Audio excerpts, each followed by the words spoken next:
Merci beaucoup Pape Thiam Niang monsieur Sarr alors ñu jàll si li nga xamante ne moom mooy la revue des titres doore ko yéenekaayu kër gi di journal l'info moom lañ koy dooree l'info xëy di wax dellusiwaat na ci li nga xamante ne moom mooy projet de loi interprétative de la loi d'amnistie mais aussi wax na aussi yéenekaay mi ngi wax des Sérères indigné par un message commercial Orange présente ses regrets et suspend sa campagne loolu naa ko lire après soo pare jot ba ko gëstu ba xam luñ jot ak séeréer yi en tout cas loolu loo xamante ni mi ngi ci yéenekaay bi di l'info muy levée d'immunité parlementaire la 15e législature vers un record moom la yéenekaay bi xëyee tey conseil de la FIFA aussi yéenekaay bi l'info dellusi na si di wax les mots forts de maître Augustin Senghor après son élimination mi ngi si page 8 bu yéenekaay bi di l'info bu ñu jógee si yéenekaay bi di l'info ñu jàll si beneen yéenekaay xool ñoom aussi lu ñu xëyee tey L'As quotidien xëy di wax proposition par le PASTEF d'une loi interprétative de l'amnistie une levée de bouclier maître Oumar Youm di wax quelle honte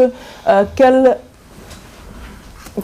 souillure ki nga keneen koo xamante ne mi ngi ci yéenekaay moom aussi wax ci muy Thierno Alassane Sall di wax PASTEF prône une justice à deux vitesses Forum Civil aussi wax na ci di wax que ne cette initiative relève de la duperie et découle d'une volonté manifeste du pouvoir de ne pas situer toutes les responsabilités keneen koo xamante ni mi ngi ci yéenekaay bi di L'As quotidien mooy le premier ministre Ousmane Sonko yéenekaay bi di wax abus notoire dans la gestion du foncier Sonko rend public ses mesures correctives. Les Échos xëyee drames familiaux en vue di wax l'État annule plusieurs lotissements EOGN1 et EOGN extension hangar pèlerin aussi plusieurs annulations suite aux réserves de l'ASECNA, l'ANACIM et l'armée de l'air beaucoup d'annulations à Guédiawaye yéenekaay bi dellusiwaat na si loolu ci page 5 loi interprétative Amadou Ba salve de contestation Guy Marius corrige le texte Forum Civil qui parle de duperie et de fourberie doublée d'un cynisme politicien maître Oumar Youm qui déclare c'est l'aveu de la bêtise et du cynisme politique Guy Marius Sagna promet d'introduire un amendement pour 3 points de suspension ay ca ñu jàll si beneen yéenekaay Rewmi quotidien nouvelle tragédie sur la route des îles Canaries la xëy di wax des migrants sénégalais dont un bébé ligoté et jeté vivant à la mer les victimes étaient soupçonnées de sorcellerie le capitaine du bateau et son équipe jugés en Espagne pour assassinat ay ca ñu jàll si beneen yéenekaay enquête daa xëy la loi Amadou Ba en question la wax di wax proposition du PASTEF sur l'amnistie la loi Amadou Ba confirme l'amnistie des crimes politiques mais exclut-elle les crimes de sang mi ngi ci yéenekaay bi di enquête ay ci après enquête Walf Quotidien lotissement illégaux yi la xëyee di wax Sonko rase tout mi ngi ci page 5 bu yéenekaay bi di Walf Quotidien wàllum proposition de loi interprétative de l'amnistie la boîte de Pandore la yéenekaay Walf Quotidien wax Adjuma Touré docteur en droit di wax lorsque le texte est clair on n'a pas besoin de loi interprétative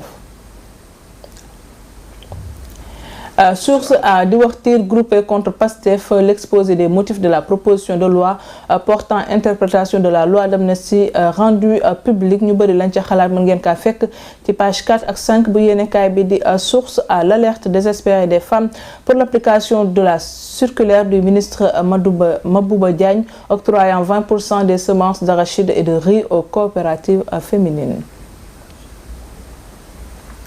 L'observateur xëy ki nga xam moom mooy Tahirou Sarr di wax la nouvelle caution à 419 milliards de francs CFA l'homme d'affaires a déposé sa requête auprès de l'agent judiciaire de l'État keneen koo xamante ni mi ngi ci yéenekaay bi di l'observateur mooy Moustapha Diop yéenekaay bi di wax stratège de l'ombre Moustapha Diop parcours sinueux d'un dandy politique mu ngi ci yéenekaay bi di l'observateur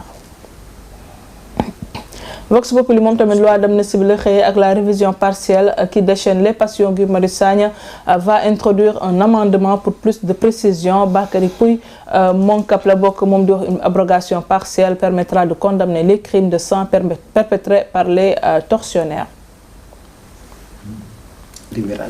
Libération délinquance fiscale présumée autour des projets Sangomar et GTA la xëy di wax le fisc sur le front judiciaire pour recouvrer 49 milliards 61 de francs CFA.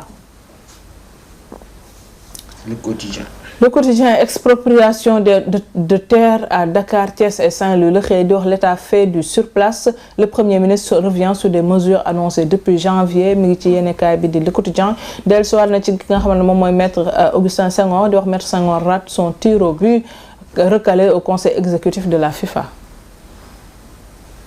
Sud Quotidien, Maître Augustin Senghor, démissionnaire de son poste de premier vice-président de la CAF, di wax le problème c'est nous autres Africains mi ngi ci yeneen kaay bi nga xam moom mooy Sud Quotidien.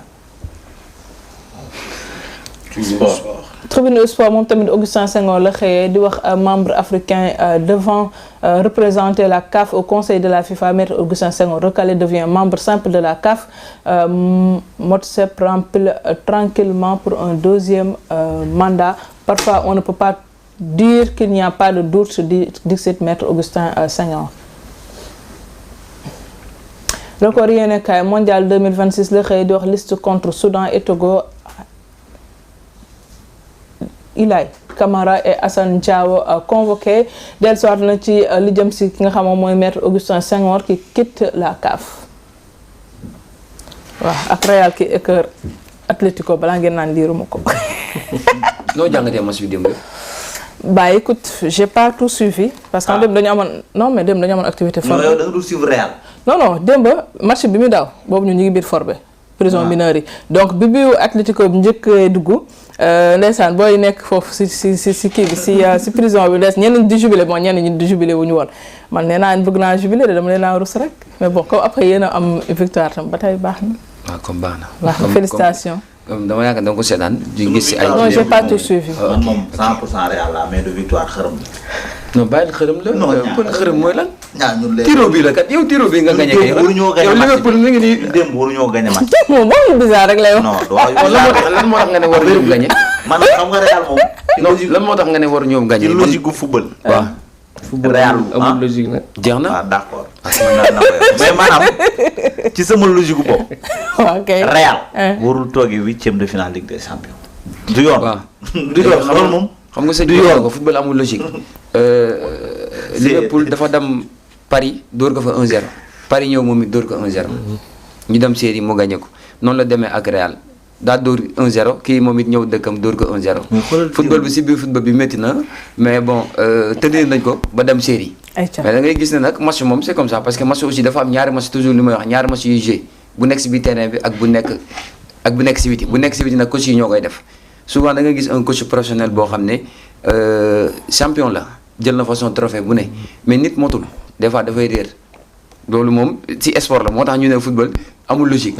waaw dem nañ série nag série bi tamit am na fa werante bu rëy boo xam ne tey ba nga xëyee réseaux sociaux yëpp moom la ñu xëyee mooy kii dóor penalty bi dugal ba pare arbitre na ko 0 lu tax loolu parce que règlement moo ko teg règlement moo ne booy dóor penalty yi sa deuxième pied njëkk a laal bal bi boo dóoree bal bi même bu duggee 0 la parce que ñaari pied waruñu ko laal benn pied direct la loolu règlement moo ko teg donc nag gars yi ñëpp xëy nañ ko après nag Real dafa xërëm mais du xërëm sens lañ am rek sens la rek waaw